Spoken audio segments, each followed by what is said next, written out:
Because I feel a little bit nervous. I have a legend in front of me. No, I didn't.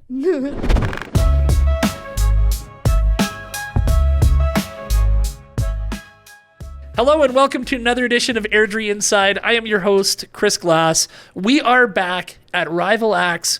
If you haven't checked out this facility, you really need to. So they have axe throwing behind us, a full-service bar. Upstairs, we just recently booked the meeting room for our Culture Fest meetings, and a great facility for anybody who's looking to have a business meeting or work through a team-building exercise. Come on down, throw some axes, have a glass of beer, play cornhole out in the summer. It's a great facility. So come on down, check it out. And my guest today is Lovepreet. Lovepreet, welcome to the show. Thank you for having me. So, Lovepreet, when I started this show, I was trying to tell some interesting stories about Airdronians and people that other people wanted to hear lifted up. And there is this groundswell of people saying, you have to find Lovepreet. You have to get her on the show. So you have a lot of fans out there that are going to be listening to this show. So they were bugging me to get you on right away before I even knew about you or anything about that. So Thank you for having me. I'm very excited. So why don't you tell me a little bit about your story? I am 43 years old. I have cerebral palsy. I don't know if I would call myself, but people call me an athlete. Yeah. I'm at the gym 4 times a day, like 4 times a week. Then I work 1 or 2 times during the week as well. Wow. I do data entry. Okay. I've done 1 marathon, 4 or 3 20-kilometer bike rides. Okay. Sorry, let's back up a second. You've done a marathon? Half marathon. Half marathon. That's 21 kilometers, correct? Yeah. So I can't do 5 kilometers. I used to do triathlons when I was a lot younger and in a lot better shape, and the running killed me. That's insane. I do it on my bike. I don't run it. Yeah. So tell me a little bit what got you involved in running marathons and biking. When I first moved to Airdrie 16 years ago. Yeah. Wow. It'll be 16 years in May. I didn't know nobody. Yeah. And I decided to go to the gym. And that's where it all started. Okay. And at Genesis? At Genesis Place. Oh, fantastic. Okay. So where did you move from? Calgary. Calgary. And what brought you to Airdrie? We just built a house here. Okay. Well, Yeah. that's great. So you did what everybody did 16 years ago, take advantage of the lower prices and build a house and come on out to Airdrie. Yeah. Okay. And so how do you sign up for a marathon? What does the training look like? Training was insane. I would train every day on my bike. Okay. Or I would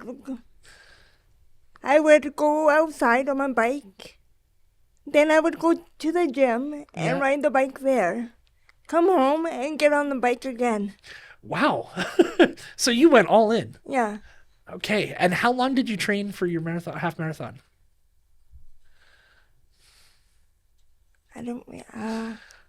That's okay. I don't remember. Wow. Okay. So it just became a everyday. No, it was over because I did my first 20 kilometer in September. And then right when I did it, someone you should do a half marathon. And so that day I decided I was going to do a half marathon. If I could do 20 kilometers, I could do 21.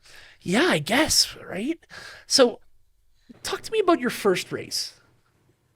Do you remember what that was like? It was one of the hardest things that I've done. Yeah. I didn't think I would complete it. Okay. But I had my trainer with me, Dawn Swartsdale. Right. And Dawn was on the show. She was our second guest ever. Wow. Yeah. So she's amazing. fantastic. Yeah. And she was next to me. And she told me as long as I had her beside me, I knew I could finish it. Wow. So Dawn really helped you through. Yeah, crossing the finish line, I still remember that. It was so... I remember looking at her, and she looked at me, and I just started bawling my eyes out. Like, did I just actually just do that? So how do you go into a situation where it seems like the odds are insurmountable? I mean, it seems like there's so much to overcome, and then start piecing together a way to attack that. What's that look like? First you do 5, then you do 7, then you slowly climb up to 20. Right. Wow. And let's talk about equipment. What kind of bike you riding? At home I have a huge tricycle. Right. Okay. Yeah. And what kind of times are you finishing a 20-kilometer race in? Over 2 hours, I would say. 2 hours. I'm really, really slow, That's but okay. I don't care. I'm a very slow biker too. So Yeah. okay. What's next? What's the next challenge when it comes to the athlete side of things? Right now, I'm taking a break. Okay, good. Just focusing on what I need Yeah. and just trying to enjoy my life. Yeah. And one of my goals is by the end of the year, with Brad Anderson Yeah. from Genesis, he's gonna run a half marathon on the treadmill while I bike it on the bike at the gym. Wow. Okay, so Brad's gonna run along with you. Yeah, That is fantastic. So that's gonna my be. goal. I don't know if it's gonna happen. Will you be on the bike at Genesis? Yes, I will. I'm looking at Britton here. We're gonna have to do something live when we're there. I think that would be a cool thing to cover. What advice do you have to people? I mean, you must get this all the time, right? What advice do you have to people listening who might think they can't do something here? Just follow your dreams and don't let anybody tell you that you can't do anything. Right. Because anything's possible. Anything's possible. Wow.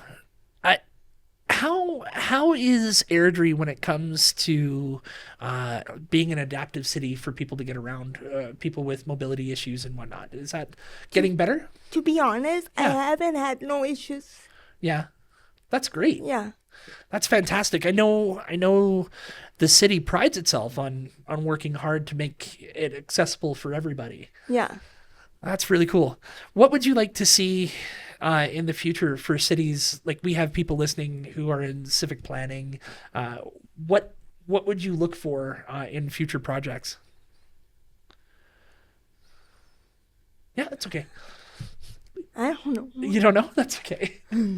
So after being an athlete, what else are you into? What else do you do during the day? I spend most of my time with my family. Yeah, okay. Yeah. So let's talk about your family. Sure.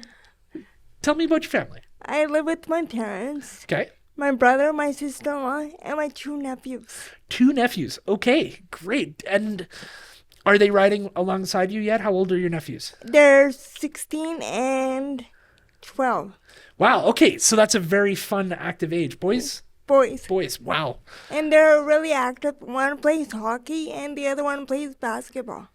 And they have an aunt to look up to when it comes to the athletic side. Yeah. Well, that's great. When you're at the gym at Genesis Place, are you a trainer as well? No. No, you're just there working out. Yeah. Okay, perfect. Talk to me a little bit about what Genesis Place has meant to you. I always call Genesis Place my second home. Yeah. I'm always there. Everybody knows me. Yeah. I get stopped so many times from people. Like, Yeah. I can't leave the house and go somewhere without getting recognized. Well, that's what happens when you do incredible things. I really think a place like Genesis Place, a place like Ed Edgar Field, those gathering places for our community are so important because It is. it gives everybody a place. Yeah. Yeah. What do you want to see in the new rec center? That's an exciting thing that's coming down the new Genesis Place in 10 years. Are you going to stick to the original Genesis Place, or are you going to try the new place out? I'm gonna stick to the original, I think. That's your second home. So yeah, that's great. Yeah. That's great. What else would you like our listeners to know about you? What do you want to know? Yeah, just what's it like? What's the experience for somebody with cerebral palsy and breaking into being an athlete, right? That must be a big leap where you're like, I'm gonna try something new. First, I'll be honest with you. When I first started Genesis, I would get people staring at me. Yeah, Like I still do, and it used to bother me all the time. yeah, But I guess coming to the gym, working with the Dawn, built up my confidence. yeah. Well, your confidence is fantastic. This is not an easy podcast to come on. So, okay, and so meeting Dawn, going through the working out, that helped build that confidence. Is there help for people who are looking to do the same thing? So if we have somebody listening right now who may have mobility issues or may have medical issues that make it harder to get involved, what path should they follow? I would say just start what you want to do Right. and see what happens. Just don't back out. It's really good advice because I think the hardest thing that people can do is It's get just started. start. Yeah, 100%. Yeah. Because my parents said when I first started the gym, they're like, you'll end up going one day and you'll never go back. Right. And it's going to be 11 years this year. Wow. I've done this. And that's a story I think that everybody can relate to, because if you're going for a weight loss journey, if you're going to better your health, if you're doing anything like that, that first day is the hardest, right? I remember every time I started something new, that first day I'm like, this is really difficult. I remember walking around the track at Genesis when I first started and just thinking to myself, I'm like, would I be able to walk 5 kilometers Right. ever? I'm like, and I thought, I'm like, keep dreaming. I'm like, that's never going to happen. Then last year, I had a friend that challenged me to walking. And by the end of the year, I walked 10 kilometers. Wow. Twice in 1 year. That's an incredible distance. Yeah. And talk to me about your friend supporting you on that. Sean and Brian. And how did they motivate you? I don't know. Just always been there in your corner. Yeah. That's great. I'm interested to see what the future holds for you, because it doesn't seem like you're going to be held back by anything. I hope not. Where do you see yourself after the race with Brad? Is it going to be continuing cycling, continuing? I'm trying to get back on the bike because Yep. I haven't been on the bike for like 3 years now because I've been doing other challenges. Talk to me about the other challenges. I did 2 years ago, I did 500 kilometers on the rowing machine. Sorry, what? 500 kilometers on a rowing machine? Yeah. What motivated you to get involved with that? My friend at the gym, he's like, I want to do a challenge. No, because the year before I did the rowing, I did 2,000 kilometers on the bike with another friend Wow. in 1 year. So you're an extreme athlete then. Those are some big numbers. I remember during COVID, I decided that I wanted to take up biking, and I had a really nice bike and dusted it off and just started going 20 kilometers around the city. And I set a goal of 200 kilometers in a month, and it almost killed me. And you did 2,000 in a year. I could do I've done 2,200 kilometers in 1 month. I've done that a couple times. I don't know if I could do it now because I haven't been on the bike for so long. Yeah, that's an incredible amount. Okay, so you did the rowing challenge. What were the other challenges? The walking challenge. Okay. The first was just do 1 lap around the track. Yeah. And then that got boring.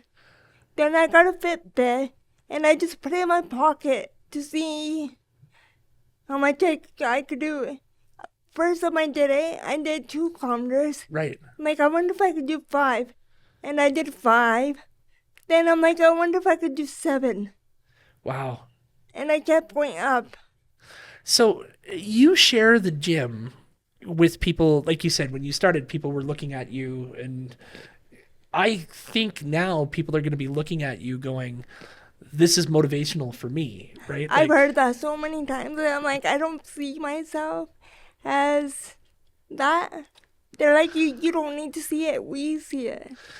I'm thinking to myself right now, like I've gained weight. I've put on some pounds, and I've often thought about getting my bike out or getting back into something, and getting started is the hardest thing to do, like you said.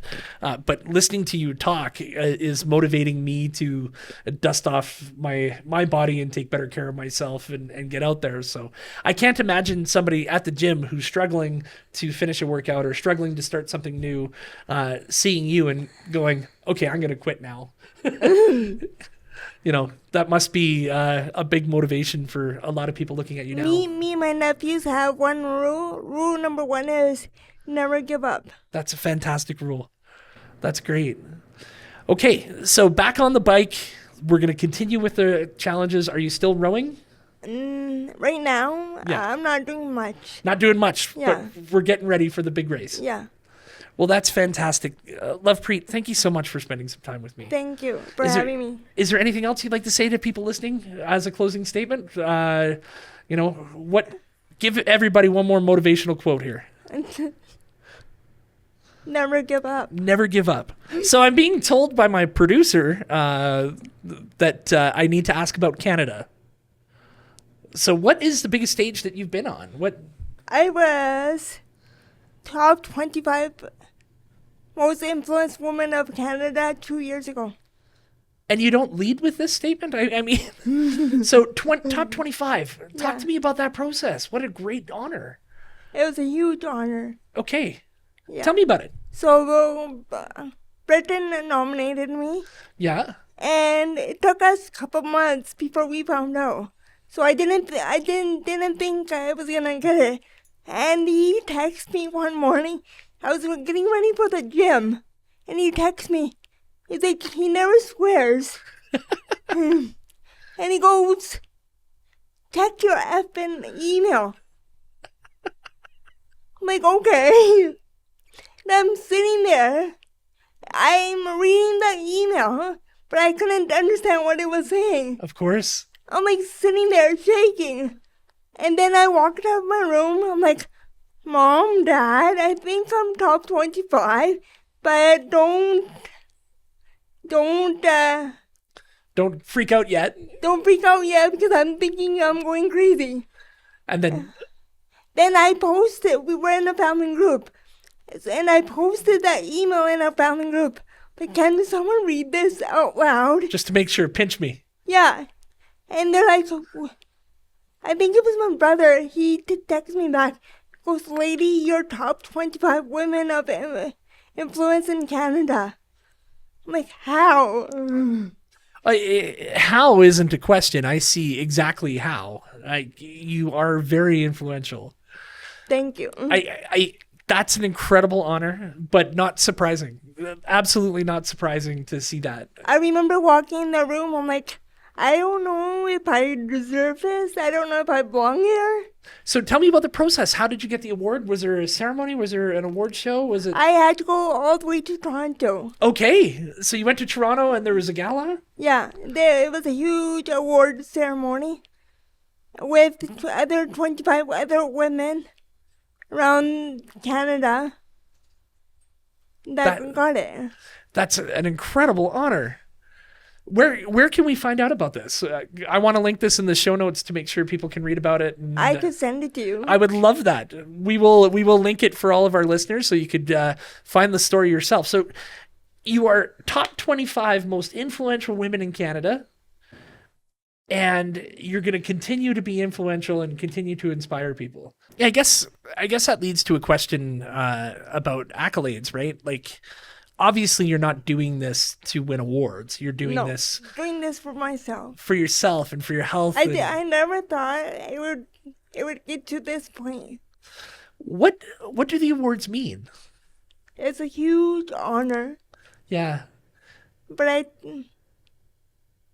like I said, I'm not doing it for the awards. I'm doing it for myself. Right. And those awards, though, just allow people to see your story, be inspired by it, and follow your If I could inspire one person, I'm doing something right. That's fantastic. And you know what? It's clear to me by winning these awards, by having everybody talk about you in such a glowing fashion. I kid you not, you are by far the most requested guest to be on this show than anybody else. I've got people saying you got to interview this person, you got to interview that person. Multiple people have said you need to find Lovepreet and get her on the show. So you're inspiring more than just one person. Thank you. You might be one of the most humble people I've ever met. Because, I asked you to talk about yourself earlier in the podcast, and you're like, what do you want to talk about? What do you want to know? And you're sitting on being one of Airdrie's most amazing women, one of Canada's top 25 most influential women, somebody who can bike 2,000 kilometers in a year, somebody who completes half marathons. I mean, you have a real cool track record. And what I'm the most proud of is it's an Airdrie story. This is happening in our city. What a cool honor for us. Thank you. Lovepreet, thank you so much for spending time with me today. Thank you for having me. I'm so glad to have you on. And everybody was right about what they said about you. It's been very motivational. Thank you for having me. Excellent. And we'll be back with more episodes of Airdrie Inside shortly.